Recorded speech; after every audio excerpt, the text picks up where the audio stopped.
আসসালামু আলাইকুম, welcome back to my channel. আবারও হাজির হয়ে গেলাম নতুন একটি রেসিপি নিয়ে।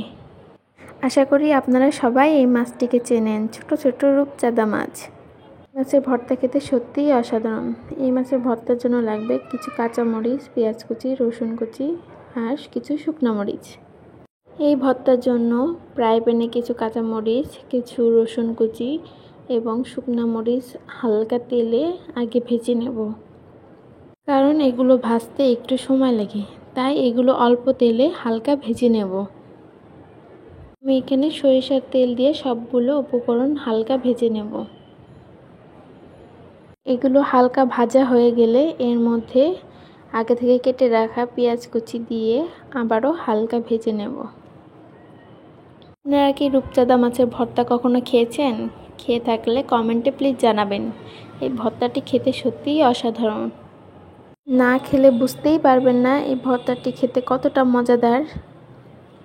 এরপর সবগুলো উপকরণ হালকা ভাজা হয়ে গেলে, ব্রাউন কালার হয়ে গেলেই নামিয়ে নেব। এরপর প্যানে সামান্য পরিমাণ তেল দিয়ে রূপচাঁদা মাছগুলো হালকা ভেজে নেব।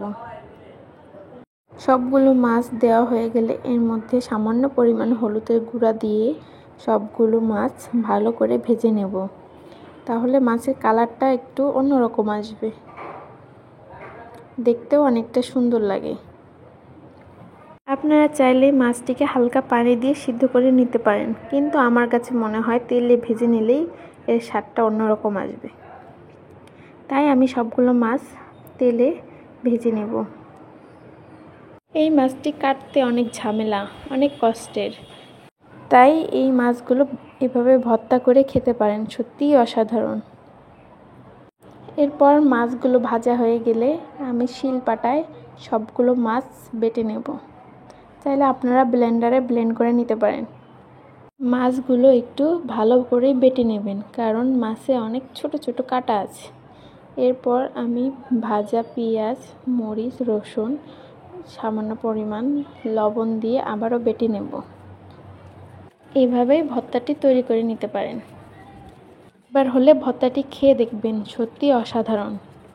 কাছে কিংবা দূরে, দেশ ও দেশের বাইরে যে যেখান থেকে আমার ভিডিওটি দেখছেন, আপনাদের সবার প্রতি আমার অনেক ভালোবাসা। ভিডিওটি ভালো লাগলে একটি লাইক এবং একটি মিষ্টি কমেন্ট করে পাশে থাকবেন। আমার চ্যানেলে যারা নতুন আছেন তারা প্লিজ চ্যানেলটি সাবস্ক্রাইব করে পাশে থাকা বেল আইকনটি প্রেস করুন, তাহলে নতুন নতুন রেসিপি সবার আগে আপনার কাছে পৌঁছে যাবে। আজকের মতন বাই, সবাই ভালো থাকবেন। আল্লাহ হাফেজ।